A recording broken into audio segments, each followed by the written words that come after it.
ನಮಸ್ಕಾರ ಸ್ನೇಹಿತರೆ, ಹೇಗಿದ್ದೀರಾ? ಅವಳ ಹೆಜ್ಜೆಗಳು ಕಾರ್ಯಕ್ರಮಕ್ಕೆ ಆತ್ಮೀಯವಾಗಿ ಸ್ವಾಗತಿಸುತ್ತಿದ್ದೇನೆ. ನಾನು ಅನಿತಾ ಸಿಕ್ವೇರ. ಕಾರ್ಯಕ್ರಮವನ್ನು ಆರಂಭಿಸುವ ಮೊದಲು ನನ್ನ ಮನದ ಲೋಕ ಯೂಟ್ಯೂಬ್ ಚಾನಲ್ಗೆ ನೀವು ಇನ್ನೂ ಸಬ್ಸ್ಕ್ರೈಬ್ ಮಾಡದೇ ಇದ್ದರೆ ದಯವಿಟ್ಟು ಸಬ್ಸ್ಕ್ರೈಬ್ ಮಾಡಿ. ಈ ವಿಡಿಯೋ ನಿಮಗೆ ಇಷ್ಟವಾದರೆ ಲೈಕ್ ಮಾಡಿ, ನಿಮ್ಮ ಸ್ನೇಹಿತರೊಂದಿಗೆ ಶೇರ್ ಮಾಡಿ. ನಿಮ್ಮ ಬೆಂಬಲವೇ ನನಗೆ ಪ್ರೇರಣೆ.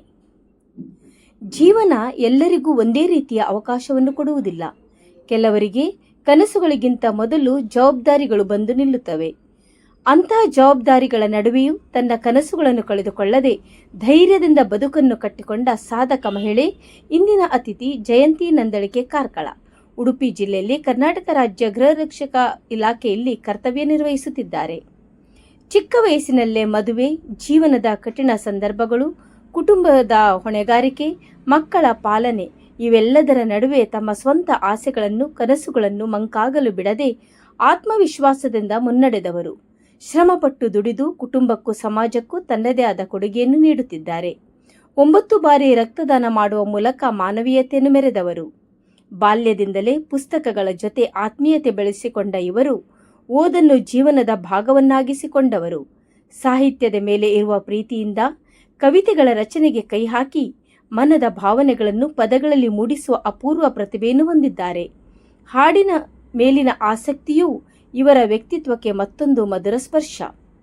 ಜೀವನದ ಹೋರಾಟಗಳ ನಡುವೆ ತಮ್ಮ ಕನಸುಗಳನ್ನು ಜೀವಂತವಾಗಿಟ್ಟುಕೊಂಡು ಪರಿಶ್ರಮ, ಧೈರ್ಯ ಮತ್ತು ಆತ್ಮವಿಶ್ವಾಸದಿಂದ ಮುನ್ನಡೆಯುತ್ತಿರುವ ಇವರು ನಿಜಕ್ಕೂ ಅನೇಕ ಮಹಿಳೆಯರಿಗೆ ಪ್ರೇರಣೆ. ಇಂತಹ ಸಾಧಕ ಮಹಿಳೆಯನ್ನು ನಮ್ಮ ಅವಳ ಹೆಜ್ಜೆಗಳು ಕಾರ್ಯಕ್ರಮದಲ್ಲಿ ಆತ್ಮೀಯವಾಗಿ ಪರಿಚಯಿಸುವುದು ನನಗೆ ಹೆಮ್ಮೆ. ಇವರಿಗೆ ನನ್ನ ಹೃತ್ಪೂರ್ವಕ ಸ್ವಾಗತ. ನಮಸ್ತೆ ಮೇಡಮ್. ನಮಸ್ತೆ, ನನ್ನ ಹೆಸರು ಜಯಂತಿ. ನಾನು ಮೂಲತಃ ಕಾರ್ಕಳ ತಾಲೂಕಿನ ನಂದಳಿಕೆಯವಳು. ನಮ್ಮದೊಂದು ಪುಟ್ಟ ಗ್ರಾಮ. ನನ್ನ ತಂದೆಯ ಹೆಸರು ಬಾಲಕೃಷ್ಣ, ತಾಯಿ ಸುಗುಣ. ನಾನು ನನ್ನ ಪ್ರಾಥಮಿಕ ಶಿಕ್ಷಣವನ್ನು ಕಲ್ಯಾ ಶಾಲೆಯಲ್ಲಿ ಮಾಡಿರುತ್ತೇನೆ. ಹೈಸ್ಕೂಲ್ ನಾನು 10th ಹೋಗಿರೋದು. ಹೈಸ್ಕೂಲು ನಿಟ್ಟೆಯಲ್ಲಿ 8th ಮತ್ತು 9th ನಿಟ್ಟೆಯಲ್ಲಿ ಮಾಡಿದೆ. ಆಮೇಲೆ 10th ಸ್ವಲ್ಪ ಕಷ್ಟ ಆಗಿರೋದ್ರಿಂದ ನಾನು ಮಂಚಕಲ್ನ ಹಿಂದೂ ಜೂನಿಯರ್ ಸ್ಕೂಲಲ್ಲಿ ಮಾಡಿದ್ದೇನೆ. ನಂತರ ನಾನು ನನ್ನ ಸಣ್ಣ ಜೀವನದಲ್ಲೇ ತುಂಬ ಕಷ್ಟಪಟ್ಟು ಬಂದವರು, ಅಂದರೆ ನಾವು ಸ್ವಲ್ಪ ಬಡವರೇ ಅಂತ ಹೇಳ್ಬೋದು. ಹಾಗಿರುವಾಗ ನಮಗೆ ನಮ್ಮ ಜೀವನದಲ್ಲಿದ್ದ ಕಲೆಗೆ ಎಲ್ಲೂ ಒಂದು ಸಪೋರ್ಟ್ ಅಂತ ಹೇಳಿ ಇರಲಿಲ್ಲ. ಅದನ್ನು ಎಲ್ಲಿ ತೋರ್ಪಡಿಸಲಿಕ್ಕೆ ಒಂದು ಸ್ಟೇಜ್ ಅನ್ನೋದು ನಮಗೆ ಸಿಗಲಿಲ್ಲ. ಆದರೂ ಅದನ್ನು ಹಾಗೆ ಮುಚ್ಚಿಟ್ಕೊಂಡಿದ್ದೆ. 10thವರೆಗೆ ಓದಿದೆ. 10th ನಂತರ ನನಗೆ ಮದುವೆ ಆಯಿತು. ನನ್ನ ಶಾಲಾ ಜೀವನದಲ್ಲಿ ನಾನು ಈಗ ಕಲೆಗೆ ತುಂಬ ಕಲೆಯನ್ನೊಂದು ಪ್ರದರ್ಶನ ಮಾಡಬೇಕನ್ನೋ ತುಂಬ ಆಸೆ ಇತ್ತು, ಆದರೆ ಅವಕಾಶ ಇರಲಿಲ್ಲ. ಹಾಗಾಗಿ ಶಾಲಾ ಜೀವನದಲ್ಲಿ ಒಂದು ಬೋರ್ಡ್ ಹಾಕ್ತಿದ್ರು ಹೊರಗಡೆ. ಆ ಟೈಮಲ್ಲಿ ಅಲ್ಲಿ ನನ್ನ ಕವನವನ್ನು ಸಣ್ಣ ಪುಟ್ಟ ನನಗೆ ಇಷ್ಟ ಬಂದ ಒಂದು ಕವನವನ್ನು ಹಾಕೋದು, ಇಲ್ಲ ನನ್ನದೇ ಒಂದು ಏನೋ ಆದರೂ ಒಂದು ಸ್ಟೋರಿ ಬರೆಯೋದು, ಅದೆಲ್ಲ ತುಂಬ ಹಾಬೀಸ್ ಇತ್ತು ನನಗೆ. ಹಾಗಿರ್ಬೇಕಾದ್ರೆ ನಾನು ಇನ್ನೊಂದು ಹವ್ಯಾಸ ಏನಂದರೆ, ನನಗೆ ಈ ಪುಸ್ತಕ ಎಲ್ಲ ಓದೋದಂದರೆ ಭಾರಿ ಇಷ್ಟ. ಭಾರಿ ಅಂದರೆ ನಾನು ಬೇರೆ ಏನಾದ್ರು ಮನೆ ಕೆಲಸ, ಆವಾಗ ಅಮ್ಮನೇ ತುಂಬ ಕಷ್ಟ ಇತ್ತು. 2000 ಆ ಟೈಮ್ ಇಸವಿಯಲ್ಲಿ ತುಂಬ ಕಷ್ಟ ಜೀವನ. ಅಂಥ ಟೈಮಲ್ಲಿ ನನಗೆ ಬುಕ್ಸ್ ಅಂದರೆ ಪಂಚಪ್ರಾಣ. ನನಗೆ ಊಟ ಬೇಡ, ತಿಂಡಿ ಬೇಡ, ಏನು ಬೇಡ, ಆದರೆ ನನಗೆ ಬುಕ್ಸ್ ಕೊಟ್ಟರೆ ಅದೇ ನನ್ನ ಪ್ರಪಂಚ ಆಗಿತ್ತು. ಅಂಥ ಟೈಮಲ್ಲಿ ಏನಾದರೂ ಮನೆಯಲ್ಲಿ ಒಂದು ಕೆಲಸ ಮಾಡಬೇಕಂದ್ರೆ ಅಮ್ಮನಿಗೆ ನಾನು ಹೇಳ್ತಿದ್ದೆ, ಅಮ್ಮ ನನಗೆ ನೀನೊಂದು ಪುಸ್ತಕ ಕೊಡಿಸಿದ್ರೆ ಆ ಕೆಲಸ ಮಾಡಿಬಿಡ್ತೀನಿ ಅಂತ.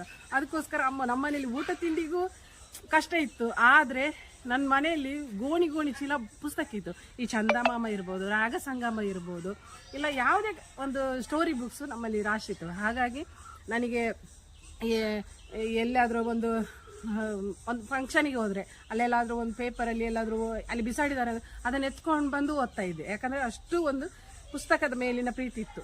ಈಗ ಕ್ರಮೇಣ ಈ ಮೊಬೈಲ್ ಬಂದ ಮೇಲೆ ಈ ಪುಸ್ತಕದ ಸ್ವಲ್ಪ ಪ್ರೀತಿ ಒಲವು ಅದು ಕಡಿಮೆಯಾಗಿದೆ. ಯಾಕಂದರೆ ನಾನು ಅದನ್ನೇ ಮೊಬೈಲಲ್ಲಿ ನೋಡ್ತಾ ಇದ್ದೀನಿ, ಓದ್ತಾ ಇದ್ದೀನಿ ಸ್ಟೋರೀಸ್ ಎಲ್ಲ. ಹಾಗೆ ಮುಂದೆ ಬರ್ತಾ ನಾನು ಒಂದು ಕವನ ರಚನೆ ಮಾಡಬೇಕಂತ ಆಸೆ ಆಗ್ತಾ ಬರಲಿಕ್ಕೆ ಸ್ಟಾರ್ಟ್ ಆಯಿತು. ಆದರೆ ನನಗೆ ಅದಕ್ಕೆ ಅವಕಾಶನೇ ಇರಲಿಲ್ಲ. ನನಗೆ 10th ಆದಮೇಲೆ ಮದುವೆ ಮಾಡಿಸ್ಬಿಟ್ರು. ಆಮೇಲೆ ನನ್ನ ಜೀವನನೇ ಸ್ವಲ್ಪ ಅಲ್ಲೋಲ ಕಲ್ಲೋಲ ಆಯಿತು. ಆದರೂ ಇರಲಿ ಅಂತ ಹೇಳ್ಕೊಂಡು ಇದ್ದೆ. ಆ ನಂತರ ಮುಂದಿನ ದಿನಗಳಲ್ಲಿ ನಾನು ಮನೇಲಿ ತುಂಬ ಕಷ್ಟ ಇದ್ದ ಕಾರಣ ನನಗೆ ಮಕ್ಕಳಾದ್ರು ಇಬ್ಬರು. ಅಲ್ಲಿಂದ ನಾನು ನನ್ನ ಮಣಿಪಾಲದಲ್ಲಿ ಸೆಕ್ಯೂರಿಟಿಗೆ ಜಾಯ್ನ್ ಆದೆ. ಅಲ್ಲಿಂದ ಆ ಸೆಕ್ಯೂರಿಟಿ ಮಾಡಿಕೊಂಡು ಆ ಟೈಮಲ್ಲಿ ಫ್ರೀ ಇದ್ದ ಟೈಮಲ್ಲಿ ಮತ್ತೆ ನಾನು ಒಂದು ಕವನ ರಚನೆಯನ್ನು ಮಾಡಲಿಕ್ಕೆ ಸ್ಟಾರ್ಟ್ ಮಾಡಿದೆ. ನನಗೆ ಇಷ್ಟ ಬಂದ ಒಂದು ಪೇಪರಲ್ಲಿ ಗೀಚುದಾಗಲಿ, ಇಲ್ಲ ನನಗೆ ಇಷ್ಟ ಬಂದ ಒಂದು ಏನಾದರೂ ಗೀಚ್ತಾ ಇದೆ, ಅಷ್ಟು ಬಿಟ್ಟರೆ ಎಲ್ಲೂ ನಾನು ಹೊರಗಡೆ ತೋರ್ಪಡಿಸಿರಲಿಲ್ಲ. ಹೀಗಿರಬೇಕಾದ್ರೆ ಅಲ್ಲಿಂದ ನಾನು ಮುಂದೆ ಕರ್ನಾಟಕ ರಾಜ್ಯ ಗೃಹರಕ್ಷಕ ದಳದಲ್ಲಿ ಒಂದು ಸೇವೆ ಸಲ್ಲಿಸಲಿಕ್ಕೆ ಆಸೆ ಪಟ್ಟೆ. ಹಾಗೆ ಮುಂದೆ ಬಂದು ಗೃಹರಕ್ಷಕ ದಳದಲ್ಲಿ ಇವಾಗ ಸೇವೆ ಸಲ್ಲಿಸ್ತಾ ಇದ್ದೀನಿ. ಇಲ್ಲಿ ಬಂದ ಮೇಲೆ ನನಗೆ ಸ್ವಲ್ಪ ಸಮಯ ತುಂಬ ಸಿಕ್ಕಿರೋದ್ರಿಂದ ಅದನ್ನು ಮುಂದುವರಿಸುವ ಅಂತ ಹೇಳಿ ಒಂದು ಆಸೆ ಆಯಿತು. ಇವಾಗ ನಾನು ಸಂಗೀತ ಕಲಿತಾ ಇದ್ದೀನಿ, ಒಂದು ಮ್ಯೂಸಿಕ್ ಆಗಲಿ ಒಂದು ಆಸೆ. ಹಾಗೆ ಮೊಬೈಲಲ್ಲಿ ಸಣ್ಣ ಪುಟ್ಟ ರೀಲ್ಸ್ ಮಾಡೋದು, ಇದೆಲ್ಲ ನನ್ನ ಹವ್ಯಾಸ ಇನ್ನೂ ಜಾಸ್ತಿ ಆಯಿತು. ಈ ಏಜಲ್ಲಿ ಏನು ಮಾಡೋದು, ಅಲ್ಲಿ ಸಣ್ಣ ಇರಬೇಕಾದ್ರೆ ಯಾವುದೇ ನನಗೆ ಸಪೋರ್ಟ್ ಇಲ್ಲದ ಕಾರಣ ಇವಾಗ ನನ್ನ ಮಕ್ಕಳು ನನಗೆ ಸಪೋರ್ಟ್ ಮಾಡ್ತಿದ್ದಾರೆ, ಅಪ್ಪ ಅಮ್ಮನೂ ಸಪೋರ್ಟ್ ಇದ್ದಾರೆ, ಎಲ್ಲರೂ ನನ್ನ ಫ್ರೆಂಡ್ಸು ಸಪೋರ್ಟ್ ಇದ್ದಾರೆ. ಎಲ್ಲರಿಂದ ಸಪೋರ್ಟಿವಿಂದಾಗಿ ನಾನು ಇವಾಗ ಕವನ ರಚನೆ ಮಾಡ್ತಾ ಇದ್ದೀನಿ. ಈಗ ಇದು ಒಂದು ಎಲ್ಲೂ ಕವನ ರಚನೆ ಮಾಡಿದ್ದೀನಿ, ಆದರೆ ಎಲ್ಲೂ ನಾನು ಬಿಡುಗಡೆ ಅಂತೂ ಮಾಡಿಲ್ಲ, ಬರಿತೀನಿ. ಒಂದು ಇಂಥ ಸಮಯದಲ್ಲಿ ನನಗೊಬ್ಬರು ಮೇಡಮ್ ಸಿಕ್ಕಿ, ನಿಮ್ಮ ಕವನವನ್ನು ಯಾಕೆ ಹೀಗೆ ಇದು ಮಾಡ್ತೀರಾ, ಅದನ್ನೊಂದು ಎಲ್ಲರಿಗೂ 4 ಜನ ನೋಡುವ ಹಾಗೆ ಮಾಡಿ ಅಂತ ಹೇಳ್ಕೊಂಡು ನನಗೊಂದು ಅವಕಾಶ ಕೊಟ್ಟರು. ಅವರಿಗೆ ನಾನು ಯಾವತ್ತೂ ಚಿರಋಣಿಯಾಗಿರ್ತೀನಿ. ಅವರೇ ಮೇಡಮು, ಸ್ಪಂದನ TV ಚಾನೆಲ್ ನಿರೂಪಕಿ ಅನಿತಾ ಮೇಡಮ್ ಅವರು ನನಗೆ ಒಂದು ಅವಕಾಶ ಮಾಡಿಕೊಡ್ತಾರೆ. ಅಲ್ಲಿಂದ ನನ್ನ ಒಂದು ಕವನವನ್ನು, ಅಲ್ಲಿಂದ ನಾನು ಮೊದಲ ಮೆಟ್ಟಿಲ್ಲ ಅಂತ ಹೇಳ್ಬೋದು, ಅಲ್ಲಿಂದ ನಾನು ಕವನ ವಾಚನ ಮಾಡಲಿಕ್ಕೆ ಸ್ಟಾರ್ಟ್ ಮಾಡ್ತೀನಿ. ಒಂದು ದೀಪಾವಳಿ ಹಬ್ಬದ ದಿನ ಒಂದು ಪ್ರೋಗ್ರಾಮ್ ಇದೆ ಮೇಡಮ್ ಬನ್ನಿ ಅಂತ ಹೇಳಿದ್ರು. ತುಂಬ ಖುಷಿ ಆಯಿತು. ನನ್ನ ಒಂದು ಈ ಹವ್ಯಾಸಕ್ಕೆ ಒಂದು ಮೊದಲ ಮೆಟ್ಟಿಲು ಸಿಕ್ಕಿದೆ ಅನ್ನೋ ಒಂದು ಹೆಮ್ಮೆ ಅನ್ನಿಸ್ತು. ಅಲ್ಲಿಂದ ಮುಂದೆ ಮುಂದೆ ಬಂದೆ.